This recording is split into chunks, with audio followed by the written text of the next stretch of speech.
Hi everyone, अब हम लोग एंगुलर 19 के फाइल एंड फोल्डर स्ट्रक्चर के बारे में बात करने वाले हैं। देखो, जब भी आप लोग एंगुलर की एप्लीकेशन क्रिएट करोगे तो बहुत सारी फाइल्स और फोल्डर क्रिएट हो जाते हैं। और अगर आपको एंगुलर को डिटेल में डेप्थ में समझना है तो इन फोल्डर्स और फाइल्स के बारे में पता होना चाहिए कि इन फाइल्स का क्या काम है, किस फोल्डर में कौन सा कोड रखा हुआ है, कहां से आपको कोड लिखना शुरू करना है, कोड फ्लो क्या है, सब कुछ आपको पता होना चाहिए, जो इस पार्ट के अंदर आपको समझ में आ जाएगा। एक चीज और है, जो ये फाइल्स और फोल्डर्स दिख रहे हैं ना, इनमें से बहुत सारी फाइल्स ऐसी हैं जो कि बहुत ज्यादा इंपॉर्टेंट है। हर एक डेवलपर्स को इनके बारे में पता होना चाहिए, चाहे वो फ्रेशर है, चाहे वो एक्सपीरियंस डेवलपर है, चाहे उसने आज काम करना शुरू करा एंगुलर के ऊपर, चाहे वो 5 साल से कर रहा है। बट कुछ फाइल्स ऐसी भी होती हैं कि जो बहुत ज्यादा इंपॉर्टेंट नहीं होती, वो बाद में भी आप लोग उनके बारे में पढ़ लोगे, सीख लोगे तो भी काम चल जाएगा। तो यहां पे मैं आपको सबके बारे में बताऊंगा। जो फाइल बहुत ज्यादा इंपॉर्टेंट है उसके बारे में आपको बता दूंगा और मेंशन भी कर दूंगा कि ये वाली फाइल बहुत ज्यादा इंपॉर्टेंट है। जो फाइल एंगुलर से रिलेटेड नहीं है या फिर बहुत ज्यादा इंपॉर्टेंट नहीं है, उनके बारे में आपको बता दूंगा। कोड फ्लो क्या रहता है, कौन से फोल्डर का क्या यूज है, ये भी हम लोग डिस्कस करने वाले हैं। और इंपॉर्टेंट इंटरव्यू क्वेश्चंस भी हम लोग डिस्कस करेंगे।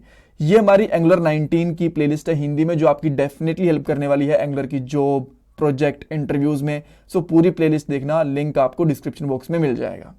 ऑलराइट, तो अब हम लोग प्रोजेक्ट पे चलते हैं। और जो सबसे ज्यादा इंपॉर्टेंट फाइल होती है आपके प्रोजेक्ट की, वो होती है package.json। जब आप लोग प्रोजेक्ट बनाना स्टार्ट करते हो ना, तो यही फाइल सबसे पहले क्रिएट होती है और यही सबसे ज्यादा इंपॉर्टेंट होती है। क्यों?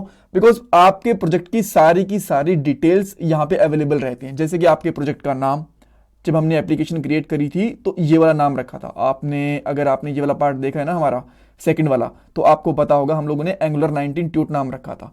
देन आपके एप्लीकेशन का वर्जन, जैसे कि एंगुलर के वर्जन होते हैं, एंड्रॉयड, आईओएस ऑपरेटिंग सिस्टम के वर्जन होते हैं, वैसे ही जब आप लोग एप्लीकेशन, वेबसाइट, वेब ऐप बनाते हो तो उसके भी वर्जन रिलीज होते हैं। मान लो आपने शुरू में काम करा तो उसका वर्जन 1 रख दिया, बाद में आपने कुछ और फीचर्स ऐड करे तो उसका वर्जन 2 रख दिया, फिर और फीचर्स ऐड करके 3 रख दिया। तो यहाँ पे आपके जो प्रोजेक्ट रहेगा उसका वर्जन रहने वाला है। देन यहाँ पे स्क्रिप्ट्स हैं। स्क्रिप्ट्स क्या है? बेसिकली ये कमांड्स होती हैं जो आप लोग कमांड रन करते हो। जब हम लोग ng कमांड रन करते हैं ना, तो ng सर्व ये वाली कमांड रन होती है। आप स्टार्ट लिखोगे तो भी ये चीज चलेगी। बिल्ड करनी होती है, वॉच करना होता है, टेस्ट करना होता है, तो उन सब के लिए यहाँ पे कमांड्स होती हैं। देन यहाँ पे 2 इंपॉर्टेंट सेक्शन और मिलेंगे, एक है डिपेंडेंसीज, एक है डेव डिपेंडेंसीज। आपके लिए यहाँ पे एक छोटा सा इंटरव्यू क्वेश्चन है, इवन मैं इसी चैनल के ऊपर इसके बारे में बता भी चुका हूं कि डिपेंडेंसीज और डेव डिपेंडेंसीज, इसमें क्या डिफरेंस होता है। अगर आपने वो वाली वीडियो नहीं देखी तो आप गूगल वगैरह करके चेक करो कि क्या डिफरेंस होता है। मैं आपको आने वाले पार्ट के अंदर इसका आंसर दे दूंगा कि डेव डिपेंडेंसीज क्या होती हैं और डिपेंडेंसीज क्या होती हैं। राइट, तो ये बेसिकली यहाँ पे आपको बहुत सारी जो लाइब्रेरीज वगैरह होती है, इंस्टॉल होती है हमारी एप्लीकेशन की, उनके वर्जन दिख जाएंगे। तो यहाँ पे बेसिकली कह सकते हो कि यहाँ पे आपके प्रोजेक्ट की एक एक डिटेल होती है।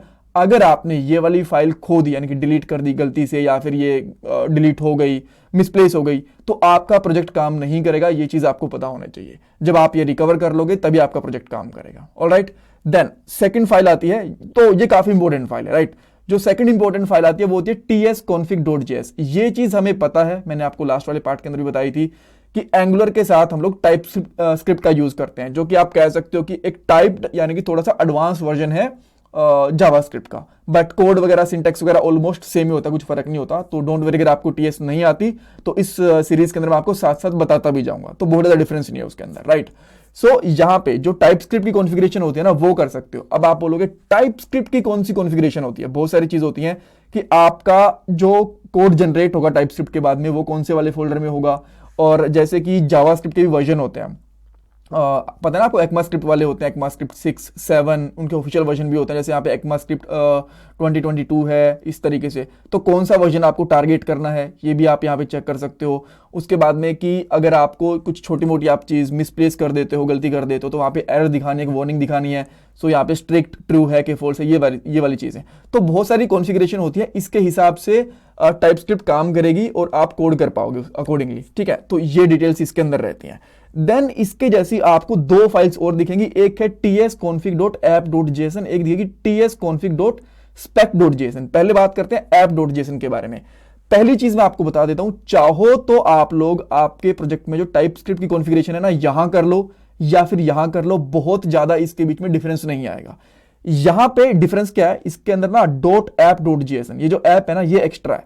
तो बेसिकली यहां पे कहने की ये कोशिश करी है कि मान लो आपका ये पूरा प्रोजेक्ट है, इसके अंदर जो ऐप वाला फोल्डर है ना, अंदर ये वाला, ठीक है, जो SRC वाला फोल्डर है यहाँ पे, अगर उसकी आपको कॉन्फ़िगरेशन अलग रखनी है, राइट, उसके लिए स्पेसिफिक कॉन्फ़िगरेशन कर रहे हैं तो इसके अंदर रख दो।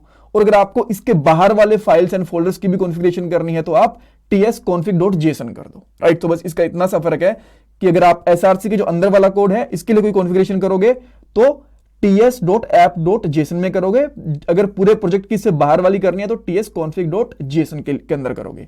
और आप यहां पे एक चीज देखोगे, जो हमारी tsconfig.json है ना, ये किसको एक्सटेंड करती है, tsconfig.js, इसी वाली फाइल को एक्सटेंड करती है, ठीक है।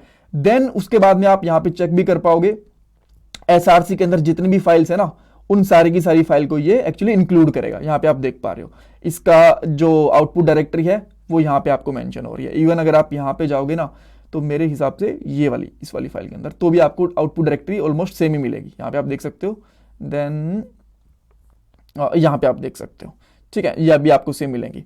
ओके, उसके बाद में तो बेसिकली डिफरेंस क्या है कि अगर आपको पूरे प्रोजेक्ट कॉन्फ़िगरेशन करनी है टाइपस्क्रिप्ट की तो इसमें कर दो, ऐप की यानी कि src की करनी है तो आप इस वाली फाइल के अंदर करोगे typescript.app.json में।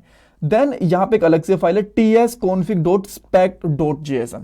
ये बेसिकली क्या है, जब आप लोग टेस्ट केसेस लिखते हो, ऐसा नहीं है कि जो टेस्टिंग टीम होती है वो ही आपकी एप्लीकेशन की टेस्टिंग करती है, जो डेवलपर्स होते हैं ना वो भी टेस्ट केसेस लिखते हैं, यहाँ पे कोड लिखते हैं उनका और उनको रन करते हैं, उससे भी वो लोग एरर्स को कैच कर पाते हैं, राइट। अगर आपको इसके बारे में नहीं पता तो कोई बात नहीं, हम लोग टेस्ट केसेस भी लिखेंगे इस सीरीज के अंदर। सो बेसिकली जब आप लोग टेस्ट केसेस के लिए जो टेस्टिंग वाला कोड होता है उसके लिए टाइपस्क्रिप्ट की कॉन्फ़िगरेशन करते हो तो यहां पे कर सकते हो।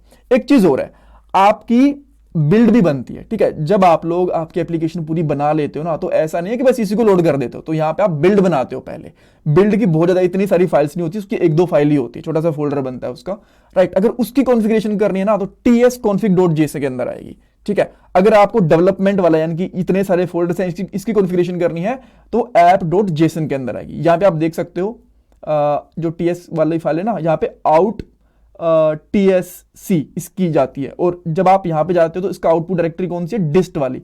डिस्ट वाला कौन सा फोल्डर होता है जहां पे आपकी बिल्ड बनती है, ठीक है। ये चीज आपको ध्यान रखनी है। देन उसके बाद में readme.md, ये बहुत ज्यादा इंपॉर्टेंट फाइल तो नहीं है, इसका आप ये कह सकते हो डॉक्यूमेंटेशन फाइल होती है।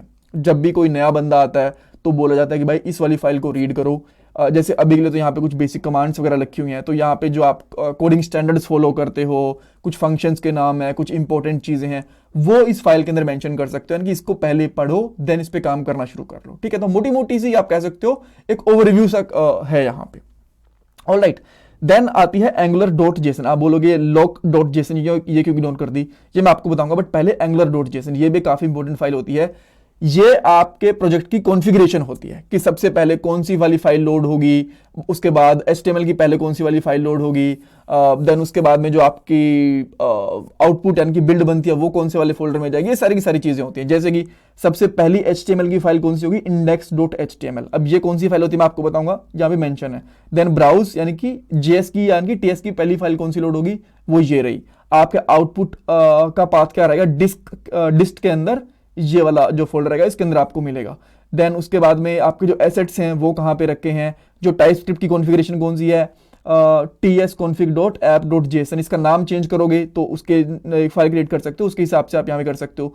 स्टाइल वाली फाइल कौन सी है, देन इसके अंदर जो कॉन्फ़िगरेशन है कि जो आपकी प्रोडक्शन बिल्ड होगी उसका मैक्सिमम साइज क्या रहेगा, मिनिमम साइज क्या रहेगा, ये सारी की सारी चीजें यहाँ पे मेंशन होती हैं, ठीक है। तो आपके प्रोजेक्ट की कॉन्फ़िगरेशन यहाँ पे आएगी, ऑलराइट। अब हम लोग इस फाइल के बारे में बात कर रहे थे, पैकेज lock.json। पहली चीज, ये फाइल आपको खुद से कभी भी क्रिएट करने की जरूरत नहीं है, ये ऑटोमेटिकली क्रिएट होती है जब भी आप लोग npm इंस्टॉल कमांड चलाओगे या फिर कोई पैकेज नया डालोगे तो अपने आप अपडेट हो जाएगी, ठीक है। पैकेज क्या होता है मैं आपको बेसिकली बता देता हूँ, लाइब्रेरीज होती हैं। मान लो जब आप एक एंगुलर की एप्लीकेशन बनाते हो या फिर किसी भी, तो आपको बहुत सारे पैकेजेस की जरूरत पड़ती है जो कि नोड मॉड्यूल्स वाले फोल्डर के अंदर जाते हैं, ठीक है। तो जब कोई नया पैकेज भी डालते हो तो उसकी यहाँ पे डिटेल्स आती है, तो जो आपके प्रोजेक्ट की डिटेल रहेगी वो तो यहां पे रहेगी। जो पैकेज lock.json है ना, ये बेसिकली क्या करता है, जो आपकी एप्लीकेशन में एग्जैक्ट वर्जन इंस्टॉल है ना उसकी जानकारी रखता है। अब आप बोलोगे एग्जैक्ट वर्जन का मतलब क्या है, जैसे कि यहां पे बोल दिया कि एंगुलर 19 है कॉमन के अंदर, तो एंगुलर 19 होगी ना, एग्जैक्ट वर्जन क्या होता है, यहां पे आप देख रहे हो यहाँ पे कैप है, इसका मतलब है कि मिनिमम जो वर्जन होगा ना 19.00 तो होगा, इसके ऊपर का वर्जन कोई भी हो सकता है, ठीक है। तो npm जब मान लो npm ने इंस्टॉल कर दिया 19.0.01 या फिर 1, इस तरीके से ये वाला वर्जन इंस्टॉल कर दिया, तो ये जो पैकेज डॉक.json है ना, इसके अंदर मेंशन होगा कि भाई देखो जो आपकी बाहर वाली एप्लीकेशन है ना पैकेज डॉट.json, ये बोला है कि मिनिमम ये वाला होना चाहिए वर्जन, और जो एग्जैक्टली वर्जन इंस्टॉल हुआ है वो मैंने ये वाला करा है, तो ये बताएगा। अब इसका बेनिफिट क्या है? अब इसका बेनिफिट ये है, मान लो एक टीम में 20 लोग काम कर रहे हैं, तो एक ने तो एंगुलर आज इंस्टॉल करी है, ठीक है, अपना प्रोजेक्ट डाला, तो उसके अंदर कौन सा वर्जन हो गया? 19, ठीक है। देन एक दूसरा डेवलपर है, उसने मान लो 2 महीने बाद में करी है इंस्टॉल, या फिर 10-12 दिन बाद में भी करी है, तो माइनर वर्जन आ गया, कोई ना कोई एक नया वर्जन रिलीज हो गया, तो दोनों के वर्जन में डिफरेंस हो सकता है। तो इस केस में क्या होगा, ये वाली फाइल दोनों के वर्जन को एग्जैक्टली सेम रखने में हेल्प करेगी, ठीक है। आगे बात समझ में? ओके, नेक्स्ट चीज क्या है? वो आती है गिट इग्नोर। ये वाली फाइल मैं आपको सही बताऊं, एंगुलर वाली चीज नहीं है, ये है गिट की फाइल। गिट पे हम लोग हमारा कोड वगैरह रखते हैं, आपको गिट के बारे में पता होगा, नहीं पता तो भी कोई दिक्कत नहीं है, बस आप ये कह सकते हो कि एग्जैक्टली डायरेक्टली एंगुलर से रिलेटेड नहीं है, गिट से रिलेटेड है। यहां पे आपको कौन सा कोड गिट के ऊपर डालना है, कौन सा नहीं डालना, उसके बारे में होती है। ये है एडिटर और एडिटर कॉन्फ़िग फाइल। ये बेसिकली क्या बताती है कि जो आपकी कोड फॉर्मेटिंग क्या रहेगी, इंडेंटेशन साइज क्या रहेगा, कौन सा स्टाइल रहेगा, कौन से कैरेक्टर्स रहेंगे, तो बेसिकली एडिटर की कॉन्फ़िगरेशन फाइल होती है और कुछ भी नहीं, ठीक है। तो ये भी बहुत ज़्यादा इंपॉर्टेंट नहीं है, बट ठीक है रखिए, तो मैंने इसके बारे में बता दिया। अब आते हैं हमारे पास 2-3 फोल्डर्स, जो एंगुलर वाली ये फोल्डर हैं, ये कैशे वैशे के काम आते हैं, सो इनके बारे में आपको ज़्यादा भी नहीं भी पता तो भी चलेगा। नोड मोड इसको ओपन करता हूँ। जितनी भी लाइब्रेरीज, जितने भी पैकेज आपके एंगुलर वाले प्रोजेक्ट में आपने इंस्टॉल करे हैं, फिर प्री इंस्टॉल्ड भी होते हैं, सारे के सारे यहाँ पे मेंशन्ड होंगे, ठीक है। अगर आप ये वाला फोल्डर डिलीट भी कर देते हो तो भी कोई टेंशन लेने की जरूरत नहीं है, npm इंस्टॉल चलाओ, ये वाला फोल्डर ऑटोमेटिकली अपने आप बन जाता है। ये वाला फोल्डर हम लोग कभी भी गिट के ऊपर पुश नहीं करते, दूसरे डेवलपर को अगर कोड देते हैं तो ये वाला फोल्डर उसको तब भी नहीं देते, बिकॉज npm इंस्टॉल चला लो, ये वाला फोल्डर अपने आप क्रिएट हो जाएगा। बिकॉज इस फोल्डर के अंदर ना बहुत ज्यादा फाइल्स होती हैं, जब आप काम करते हो तो इसका साइज बहुत बार जीबीज में चला जाता है, ऑलराइट। सो ध्यान रखना है कि इसका आपको शेयर नहीं करोगे, npm इंस्टॉल चलाओगे अपने आप क्रिएट भी हो जाता है, बेशक से करके भी देख लेना। आफ्टर दैट src, ये एक ऐसा फोल्डर होता है जहां पे आप अपनी एप्लीकेशन का कोड रखते हो, सारा का सारा, जो जितना भी आप काम करोगे ना आपकी एप्लीकेशन का, इसके अंदर करोगे। इसके अंदर जो इंपॉर्टेंट फाइल है index.html, ये आपकी वो पहली फाइल है HTML की जो आपके फाइल में लोड होती है। इसके बाद 1-2 फाइल्स और मिलेगी बहुत, जैसे कि app.component.html, या फिर जितने भी कंपोनेंट वगैरह बनाए, सारी की सारी फाइल्स बाद में लोड होंगी। सबसे पहली जो HTML की फाइल लोड होगी वो होगी index.html, ठीक है। अब इसका आप यहां पे देख सकते हो, मैं हमारी एप्लीकेशन को ना यहां पे स्टार्ट करता हूं इस तरीके से, तो यहां पे देख रहे हो एंगुलर 19 ट्यूट ये लिखा हुआ है। अगर मैं इसका चेंज कर देता हूं, मान लो यहां पे अनिल सिद्धू कर दिया मैंने, तो आप देखोगे यहां पे टाइटल चेंज हो गया, ठीक है। तो ये सबसे हमारी रूट फाइल होती है, ये चीज आपको ध्यान रखनी है, कूल, ओके। उसके बाद main.ts फाइल, ये आपकी पहली टाइपस्क्रिप्ट की फाइल होती है, ये आपकी पहली ये कह सकते हो आप, ये आपकी पहली HTML फाइल होती है, यानी कि HTML का एंट्री पॉइंट है, ये आपकी पहली TS यानी कि TS का एंट्री पॉइंट है, और ये style.css ये आपकी स्टाइल के लिए फाइल होती है। देन main.ts डिसाइड करती है कि आपका सबसे पहले कंपोनेंट कौन सा लोड होगा। आपको ध्यान है जो हमारा ये वाला पार्ट था हेलो वर्ल्ड वाला, इसके अंदर मैंने आपको बताया था कि आप app.component के अंदर जाके चेंज कर सकते हो, तो app.component ही क्यों लोड हुआ, बाकी वाली फाइल क्यों नहीं लोड हुई? बिकॉज यहां पे main.ts के अंदर हम लोगों ने ऐप वाले कंपोनेंट को लोड कर रखा है, यहां पे आप देख पा रहे हो, ठीक है। सो इसलिए हमारा ऐप वाला कंपोनेंट लोड होता है। देन आपके पास एक क्वेश्चन और आएगा कि हमने यहां पे तो बता दिया कि भाई ऐप वाले कंपोनेंट को लोड करना है, बट इस एप्लीकेशन को कैसे पता कि main.ts को ही लोड करना है? इसके लिए आप जाओ angular.json में, एंड देन यहां पे देखोगे ब्राउजर के अंदर, यहां पे src के अंदर main.ts वाली फाइल लोड करनी है पहले, ऑलराइट। आगे बात समझ में? देन ये आपको पता है स्टाइल के लिए यूज होती है पब्लिक वाले फोल्डर, इसके अंदर जो आपके पब्लिक चीजें होती है, जैसे आपने फोन रख दिया, आइकन रख दिए, कुछ पब्लिक इमेजेस हैं, वो इसके अंदर रख सकते हो, ऑलराइट। सो इंटरव्यू क्वेश्चन के अंदर जो पूछी जा सकती है, पहली चीज तो ये पूछ सकते हैं कि ts config और ts.app.json इन दोनों में क्या फर्क होता है, इनमें पूछा जा सकता है। पैकेज.json फाइल का यूज क्या होता है, एंगुलर.json का फाइल का यूज क्या होता है, आपकी पहले एंट्री पॉइंट कौन सा होता है HTML का और TS का, ये चीजें पूछी जा सकती हैं। देन उसके बाद में डिपेंडेंसीज और डेव डिपेंडेंसीज, इसके बीच में क्या डिफरेंस होता है, ये चीजें पूछी जा सकती हैं, right. Thank you so much for watching this part. अभी आप कुछ डाउट कंफ्यूजन है तो मुझे कमेंट सेक्शन में पूछो, प्लीज वीडियो को लाइक करना, चैनल को सब्सक्राइब करना, कमेंट सेक्शन में फीडबैक देना। ये मेरा पेटीएम और गूगल पे का डोनेशन नंबर है, अगर आप लोग डोनेशन करना चाहते हो तो। Thanks guys.